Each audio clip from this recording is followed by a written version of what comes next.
Walk a Mile in Their Shoes discusses domestic violence and gender inequality.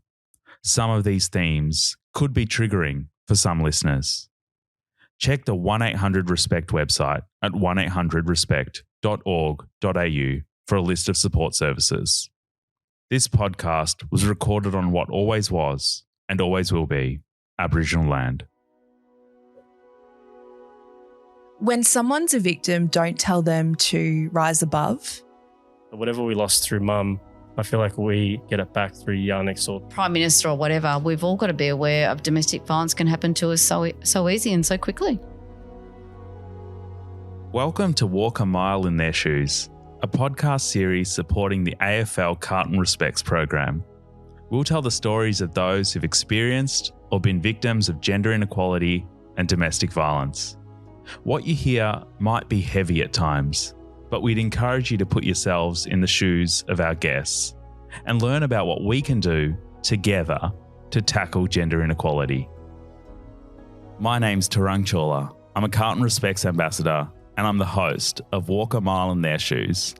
In 2015, my little sister Nikki was murdered by her partner when she was 23. He took her life when she tried to leave him. And sadly, what happened to Nikki is common. On average, a woman a week is killed by a current or former male partner in Australia, and 1 in 4 women will experience some form of abuse from the age of 15. In Walk a Mile in Their Shoes, we'll talk to 4 people who have lived experience of gender inequality and domestic violence. But most importantly, we'll hear about solutions that they have for us so that we can better understand the ways that we as a community and as a football club can speak up and speak out against gender inequality and domestic violence. Over the past couple of episodes, we've delved into the lives of 4 remarkable Australians who've each faced situations which are unfortunately way too common in Australia. In this episode, we'll learn about their next steps, their healing, and how they're all moving forward.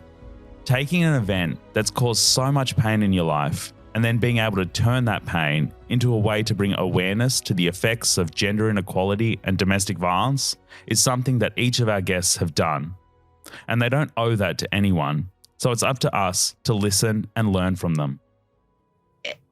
I was actually flown to Sydney for the first time and not knowing about the importance of this subject.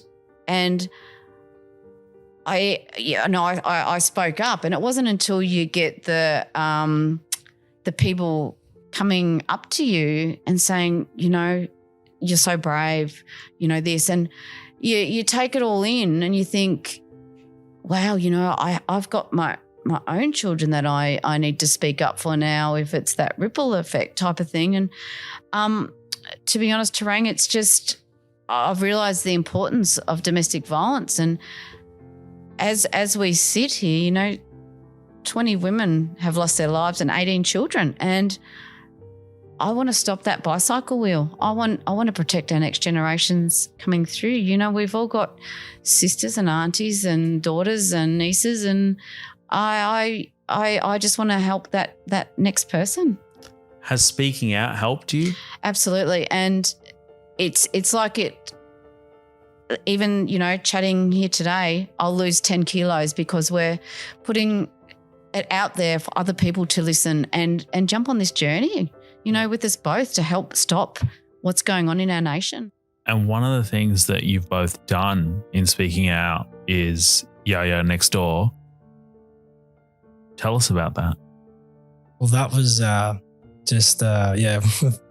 to be fair, at the start, it wasn't really our intention to have this purpose of with Yar Next Door to kind of be dedicated to mum. It was more of a fun thing. And then we saw obviously more to it. And we thought we can try and add social media with a bit of, I guess, humour, because we found it quite funny. And so did our friends at the time, how this beautiful lady is gifting us food, which is, you know, not really heard of these days.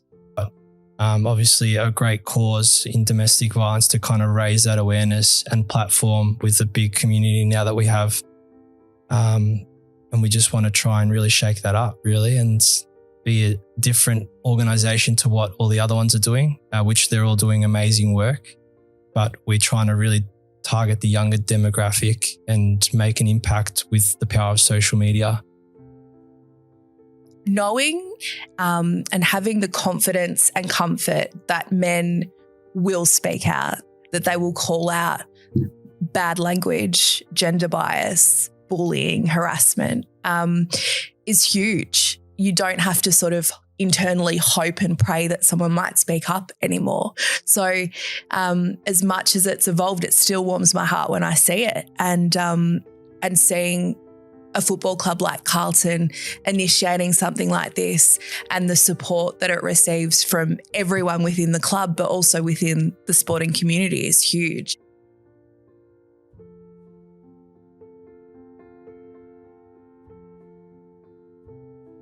Healing takes time, and that journey can be a roller coaster. For Simone, she spent months in an induced coma. She had endless doctor's visits, and she says the attack has left her feeling like a prisoner in her own body. Absolutely. And I look at myself now that I'm a prisoner in my own body for the rest of my life. Despite hearing how heartbreaking this experience has been for Simone, she somehow continues to maintain a positive outlook on life and the future. I do look forward to my treatment when it does come around very quickly, because I don't look at if something, negative does come back, like if they say you do have to have this operation, I'll take it as a positive and say, well, at least it's going to save my other eye. I've got an instant backfill to turn it into a positive. And I just think it's tiring being negative. And I love just, living life to having a smile on my face. For Luke and Daniel, the road to closure has been a long one. It's included waiting 2 years before their mother's court case was even brought to trial. Yeah, in itself, it was like, all right, well, we've got to get to the funeral. And then, not only that, day to day, just general life. And then it was like the gap of, him roaming freely and not being prosecuted and, knowing, is he going to get off free? What's going to happen? Is he going to come for us? And then going into the court case stuff, it was just like, all right, now we've got a 7-8 week trial where we don't know the outcome of it. And have we done enough? Have we not done enough? Have we said too much? Where our closure's been held in the faith of, the jury. And, we can tell them as much as we want, but they weren't there. And we don't know what the evidence looks like. They're not telling us anything. And then you get told you're a liar. And, DNA evidence would come up. One evidence that came up that actually got him arrested was they found my mum's evidence on his jacket that he was wearing that night and in his car. You'd think that would be a no-brainer, that would be, case closed, but it's not. And then, to have his lawyer turn it back on me and be like, well, have you ever hugged your father before? And I'll be like, yeah. And he'll be like, well, maybe you hugged your father that night after you saw your mum, and that's how the evidence came. And it was like, shit, did I just say the wrong thing? And maybe that was, the thing that would, and I'm not going to lie, So, yeah, that was fucking bizarre, to be honest. That was the worst time. Having to stand in court 6 weeks. Facing him, his family. And then yet speaking up and having all eyes on you. I don't wish upon anyone. I was that, and obviously finding out the news was definitely the two hardest. What are you thinking, Daniel? Oh, I'm just, it gets upsetting because, I still remember being in the court, like shaking and having to speak up, and even after the longest few hours when we had to wait for the jury to kind of have their say.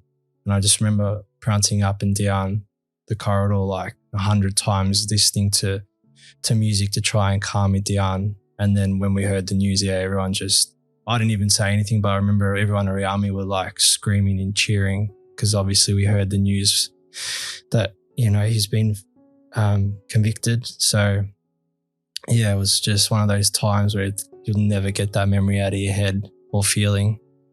And it just sucks because it shouldn't be like that. Working in print for years before she made the jump to broadcast media, Megan wasn't used to people commenting on her body, only on her work, as it should be. After dealing with trolls and workplace bullying, Megan counts herself as one of the lucky ones. It definitely hurts, and I have so much respect for people that cop that day in, day out, because I don't know how they handle it. But I guess with any setback, I let myself feel it afterwards, and then I try to just get a good night's sleep and approach the next day as a new day. And usually I feel back to normal, or at least a lot better the next day. But I've been lucky. I really only get that stuff few and far between. But yeah, as I said, for people that are out there and receiving that all day, every day on social media, I can't imagine what that's like. Over the past few years, we've seen more and more victim survivors come forward and share their stories and their experiences. All of our guests, Simone, Megan, Daniel and Luke, speak to the importance of supporting those around us to ensure that all people feel comfortable to come forward and share their stories. It's up to all of us to speak out against violence and gender inequality. One of the things that I'm sure you're used to hearing, I certainly know that I've heard it many times, is this idea that domestic violence happens to other people, but it wouldn't happen to me. Is that something that you still continue to hear from particularly women in the community? Absolutely. Yeah. And they say, you go and speak and they come up and they say, nothing happens like this to me. But do you know what? It does, and me being someone that knew nothing about domestic violence, I would never have thought, you have respect for everyone out there, and then it flips on its back legs because you just want to get out of the relationship because of something that's not sitting right with you. And that's where doesn't matter, whether we're elite athletes, the Prime Minister or whatever, we've all got to be aware of domestic violence can happen to us so easy and so quickly. And were you aware of that before? No, not at all. Not at all. And, I suppose because you look up to your mum and dad, and because there was no domestic violence there, you just don't think it's going to happen to you. So you almost thought, I'm immune from violence. Absolutely. When someone's a victim, don't tell them to rise above. Don't tell them to ignore the behaviour.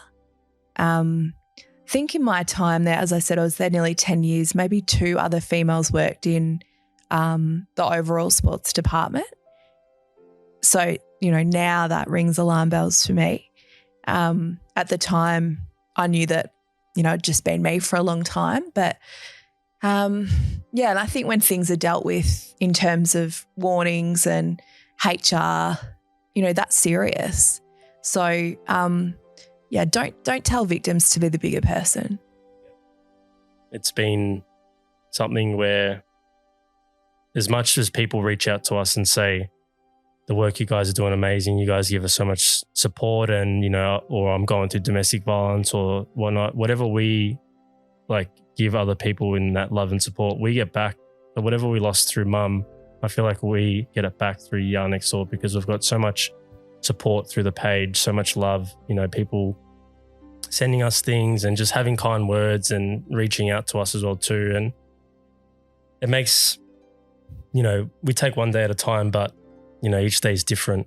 And, if one day's shit and, foggy and sad, we've got a whole community behind us that are there to sort of look after us. And not saying that it fills the void of losing mum, but it definitely does help.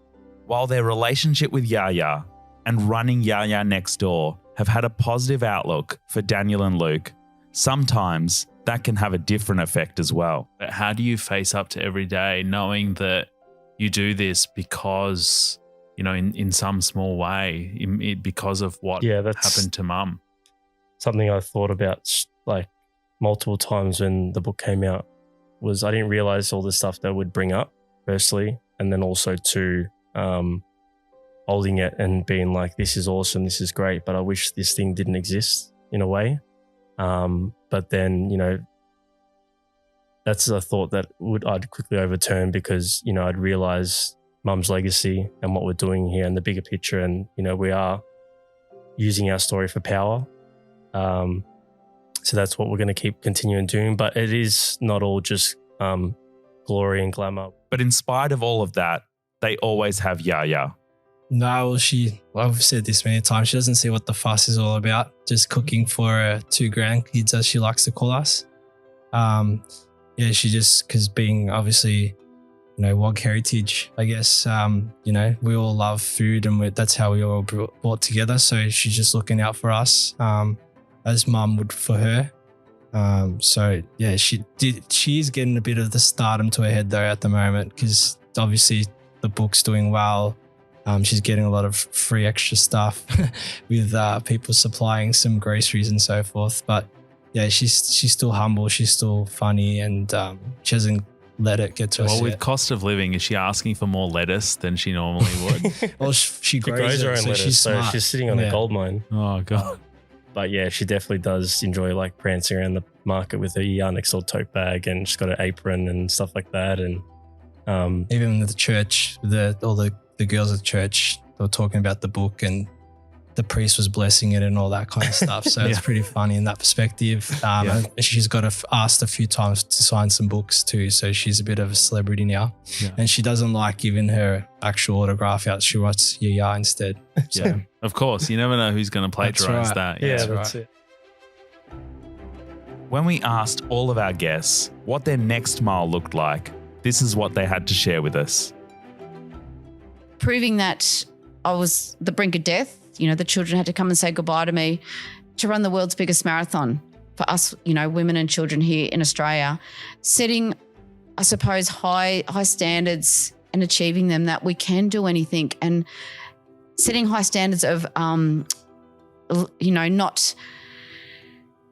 domestic violence. If we're not going to get down to 0 today, tomorrow, or next year, but getting our figures down, getting, the reporting structures down and different things. Yeah. I think if we just continue with working with like-minded organisations and just trying to, stick to that and do whatever we can to give Mum a voice and other women a voice as well too. I think that's all we need to do, and whatever else sort of comes towards us, that's what we'll do. So, but yeah, I don't think it's going to be like a Yannick's or the movie or something. So, but the book is, I'm ecstatic that we did a book, and it's pretty cool that you look down and you've got something physical like that. And I had a few moments when it came out, just like going to friends' places and seeing like the book on top of their microwave, and it's got post-it notes all sticking out of it, and you're like, oh, that's pretty cool. Definitely pinch yourself, but yeah, we'll sort of just keep going with the flow and we'll see what happens. And we have come so far. I think sometimes, and I know I fall in that trap at times, frustrated about representation or not seeing this or not hearing these voices. And we still have a lot of work to do, but we really have come so far. And I think it's important to acknowledge that. And we've come so far, just in the 18 years that I've been involved. We see like Change Our Game and Making the Call, programs that are doing amazing work to get more women opportunities and, to equal up the numbers. Of course, we've got more work to do and more numbers to even up. But yeah, we've come a hell of a way. And I think we need to reflect on that sometimes instead of just getting impatient and frustrated. I think it is important to really reflect. Simone, Megan, Daniel and Luke are all passionate about standing up and speaking out against domestic violence and gender inequality. They want a future that's better than the one that they've had to live through. So how can we support them, and how can we be better? How can we walk a mile in their shoes? Yeah, just hoping we can be a change and a voice in the world and try and shake that up and make a difference, because I do think, society needs to change, even the laws, like just everything's, I feel like, so outdated. We're still stuck in our ways, and we need to change that in order to be better and do better. So yeah, just like I said, just taking it each day as it comes really, and just trying to be happy for her and being happy in any way I can. what's the message for people that are listening to this, especially men? Like what does that being an ally actually look like? You know, because a lot of us, sometimes we don't know, you know, what to say or what to do because we don't know what the right thing is, because a lot of us unfortunately haven't been taught, you know, so we're just the product of the stuff that we've learned along the way. But we're passionate, we care, we want to show that respect. So like, what can we do? I think being an ally is speaking up, but also leading by your actions. So over my career and the years, I've had a range of different things happen, and you might get support behind the scenes or a little comment, which is great, but sometimes these people weren't prepared to, I guess, go into bat for you when and where it mattered. So that's been something on reflection that's been super important to me, and really been the difference between the good times and the lows. Yep. So I think, words are super important, but I think you've got to walk the walk. And just keep moving forward and just sort of set a tone where, you know, as men, you know, we got to be stronger and more open and honest, and, you know, not have that cliche that, you know, you're soft if you speak out or anything like that. And I feel like it's quite the opposite. Like, it takes a lot more courage to you know, be open and honest and call these things out. So we can sort of inspire to do that, you know, and inspire each other. You know, I think obviously our story is, you know, inspiring and stuff like that. But if I saw someone calling someone else out, I'd get inspiration from that person. You know, you can inspire people from a simple act. You don't have to have a story that goes behind it. And do you think that it's too late for the current generation, or is it just about making sure that we all do what we can to stick up for one another and to look out for each other? Absolutely. Yes, we've got to take that next step now and go above and beyond and, look out for each other, you know, like there's no tomorrow. Everyone that we've spoken to for Walk a Mile in Their Shoes could have chosen a different path. After living through unimaginable tragedy, Simone, Daniel, Luke and Megan could have decided that they didn't want to speak up and lead a quieter life, but instead they spoke out and they spoke up, and it's up to us to listen to them and learn from them. We'll leave you with a final message from all of our guests, and thank you from me for listening to Walk a Mile in Their Shoes, a Carlton Respects podcast. My message would be there's absolutely a place for you, and please don't ever lose your passion. I think passion is what keeps you going in those hard times. I've always had the passion, and I've had some great highs that have given me a pep in my step to keep going or to strive bigger, to work harder. And I've had some tough lows as well, in terms of bullying, some really, really tough times, but I've always had my passion. I've always been passionate about what I do and the people I get to talk to and share the stories of. So my message would be, keep that passion. Do whatever you've got to do to feel it every day. I feel like after Mum passed away, it's like not a new beginning, but a second part to my life. What we've built with the Yard Next Door, I've tried to, you know, build a legacy for her as you have your sister. Just trying to, the way I see it is, I know she wouldn't want me to be upset. She lived for us. She would want us to be happy. So what I'm just trying to do every day is to try and make her proud, make her happy. I want everyone to look out for any little red flag, and it doesn't have to be, you know, physical like me. It could be financial, that you hear somebody having a problem. It could be down to what, you know, someone's wearing. But my message is any little red flag can turn into a big red flag really quickly. And if we've all got that conversation happening, like even if it's in a positive way, at least we can get little loopholes to help that person who has set that red flag off, so we can get help and save their life. Let's unpack any little red flag to make a change in that area, because I want to save our next generations coming through.